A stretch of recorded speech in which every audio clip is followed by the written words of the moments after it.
शातिर गिरोह बदमाश महिला द्वारा पीड़ित को अपने जाल में फंसाकर शारीरिक संबंध स्थापित करके अपने पुत्र से वीडियो बनवाकर ब्लैकमेल करके पीड़ित की 1 बीघा खेत धमकाकर लिखवा लेने व पीड़ित के घर में आकर घर की समस्त सोने चांदी के जेवरात व कीमती कपड़ों व पीड़ित की बहू सहित फरार होकर पीड़ित के विरुद्ध झूठी एफआईआर व गुजारा भत्ता का मुकदमा करके पीड़ित की बची हुई शेष संपत्ति भी लिखाने का दबाव बनाने की शिकायत पीड़ित ने आज पुलिस अधीक्षक अमेठी से की है। देखिए अमेठी से रियाज अहमद की रिपोर्ट। आदाब, नमस्कार। मैं मौजूद हूँ आज गौरीगंज में, जहाँ पर एक दादा जी से मुलाकात हुई है। ये अपना प्रार्थना पत्र लेकर के पुलिस अधीक्षक के यहाँ गए थे। आइए बात करते हैं, दादाजी का परिचय जानते हैं, किस मैटर में आए हुए हैं। क्या नाम है दादाजी? राम केवल सर।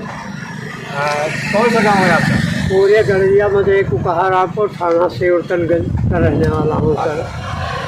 क्या मैटर है?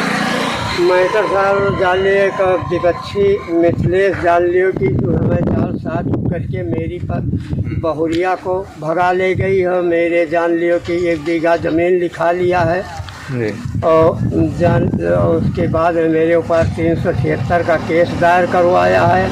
और उसके बाद जान लियो कि मेरे पर गुजारा का मुकदमा करवाया है। और हम एसपी साहब के पास गए थे सर, तो उन्होंने कहा कि आपका हम देख लेंगे, हो जाएगा सर। आपने इसकी शिकायत थाने में दिया है? हाँ सर, जान लियो थाने में 22 तारीख को मैंने शिकायत दिया है जी। इसके पहले मैंने कई भी शिकायतें की मगर कोई सुन नहीं रहा है सर। कोई कार्रवाई थाने में हुई नहीं है? कुछ नहीं हुई सर।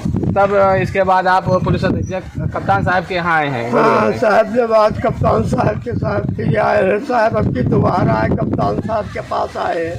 अच्छा, कप्तान साहब ने बताया कि क्या आश्वासन दिया आपको? कहा कि जाइए आपका रिपोर्ट लिख जाएगा, आप परेशान न हो। नहीं, हम कहा हम जान दो जब साहब, हमका कोई चारा नहीं न दिए का। अच्छा, तो ये प्रार्थना पत्र आपने दिया है? हाँ, ये प्रार्थना पत्र मैंने दिया सर।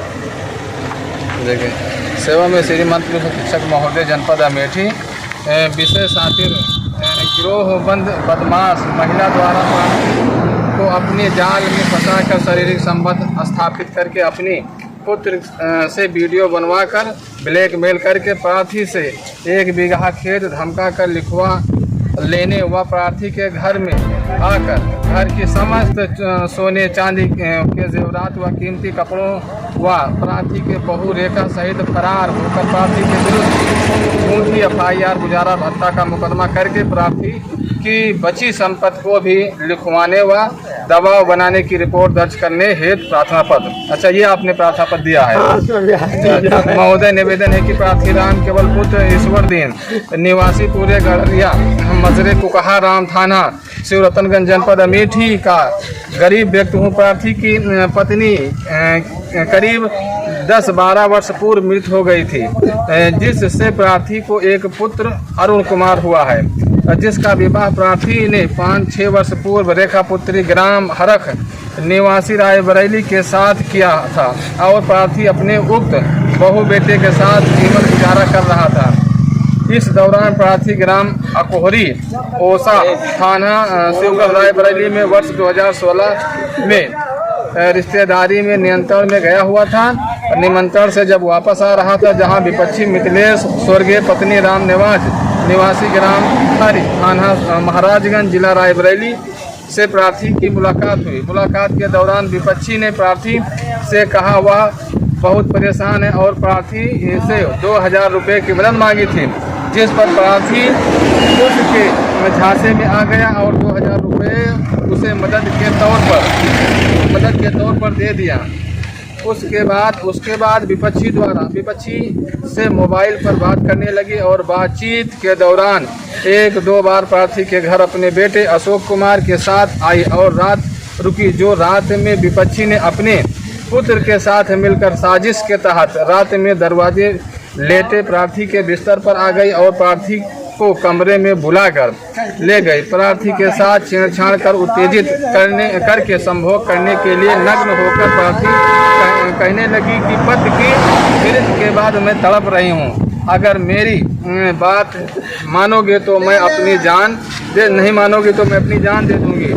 इस प्रकार प्रार्थी के साथ विपक्षी ने संबंध बनाकर अपनी हवस मिटाई, जिसका वीडियो विपक्षी के पुत्र अशोक कुमार ने विपक्षी के साजिश के तहत प्रार्थी की चोरी से बना लिया। अगले दिन विपक्षी क्या उस औरत के साथ उसका बेटा भी आया हुआ था? हाँ सर, महतारी बेटा दोनों से आया। अच्छा, उसने अब औरत ने जो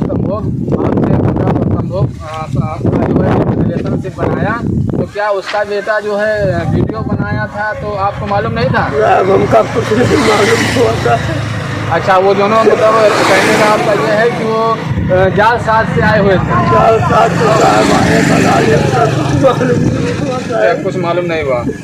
अच्छा, ये अपनी हवस मिटाई। उस वीडियो विपक्षी के पुत्र अशोक कुमार ने विपक्षी के साजिश के तहत प्रार्थी की चोरी से बना लिया। अगले दिन विपक्षी अपने पुत्र के साथ अपने घर लौटी। 2-3 दिन बाद विपक्षी द्वारा प्रार्थी को अवगत कराया कि उसके पुत्र ने प्रार्थी व विपक्षी के संभोग के दौरान की मोबाइल वीडियो बना ली है और बहुत नाराज है, मुझे तुम्हें मार डालने की धमकी दे रहा है।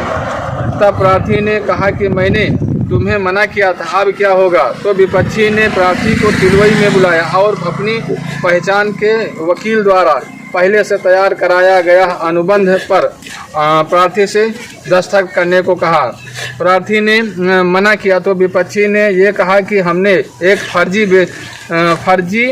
बेटे के समझाने के लिए फर्जी लिखवाया है, इसका कोई मान नहीं है, जिसका मौजूद वकील ने भी समर्थन किया और कहा इससे अशोक शांत हो जाएगा और वीडियो डिलीट कर देगा, बाद में फाड़ कर फेंक देंगे।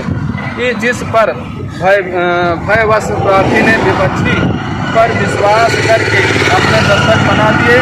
इसके बाद विपक्षी ने वीडियो डिलीट नहीं करवाया और नहीं किया और प्रार्थी को उक्त वीडियो के वायरल करने की धमकी देकर विपक्षी व उसके पुत्र द्वारा ब्लैकमेल करके प्रार्थी से 63,000 रुपये ले लिया है। क्या आपसे 63,000 रुपये मांगे हैं? हाँ सर, 3 बार में 63,000 रुपये ली। एक दही 25,000 दी साहब, एक दही 25, एक दही 13,000 रुपये साहब तीनों। अच्छा, और इसमें जो जमीन का मामला है, क्या जमीन भी लिखवा लिया है? हाँ साहब, 1 बीघा जमीन साहब लिखा ली साहब। 2 लाख रुपया मांगी का मैं पालन हम जान देंगे, अब कहीं जान नहीं हो किलो ही बलाइन वहाँ जान लियो साहब। 2 बीघा जमीन निकाली, कहीं वीडियो डिलीट करवाते आप साहब, आज तक कर नहीं करी। अच्छा, वीडियो डिलीट नहीं किया, 1 बीघा जमीन